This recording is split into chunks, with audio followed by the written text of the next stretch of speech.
Hi guys, I hope you're all well. In this video I want to discuss, can you use intermittent fasting within a fat loss phase or a muscle building phase? Now within the context of a fat loss phase, you absolutely can use intermittent fasting. The reason why is meal frequency does not have an influence on fat loss. It's all to do with creating the energy deficit at the end of the day and over a chronic period of time. So it doesn't matter if you have 2 meals per day or 10 meals per day, as long as you're meeting your daily nutrition targets, you're creating the energy deficit needed for fat loss. That is the most important factor. So within the fat loss phase, feel free to use intermittent fasting. So if you're not sure what intermittent fasting is, essentially it's just a eating protocol where you're fasting for a period of time and then you're having an eating window where you're fitting in all of your calories. So typically a lot of people will follow a 16-hour fast and an 8-hour feeding window. Now some of the benefits are basically it makes it that much more difficult to go over your calorie targets within the fat loss phase.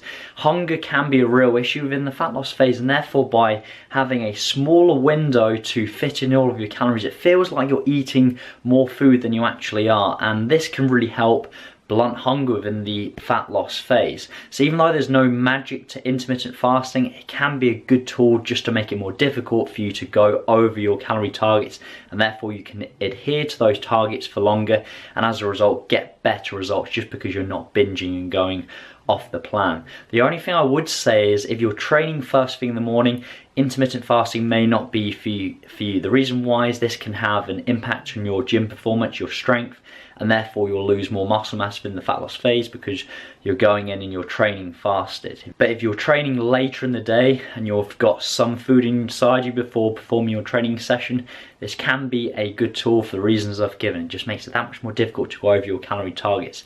Now within the context of a muscle building phase, it won't be optimal. The reason why is we want to maximize muscle protein synthesis, and meal frequency is important. We want to have at least 3 protein doses relatively evenly spaced out throughout the day because we're trying to maximize muscle protein synthesis. Even though we're focusing on those daily nutrition targets to create the energy surplus within the muscle building phase, we still want to have relatively frequent protein doses throughout the day, and therefore intermittent fasting may not be optimal for muscle building. So hopefully that's been useful. Intermittent fasting can be a great tool within the right context for fat loss and if you're training later in the day. Like the video if you've enjoyed it and subscribe to the channel if you haven't already. I look forward to speaking to you soon. Take care.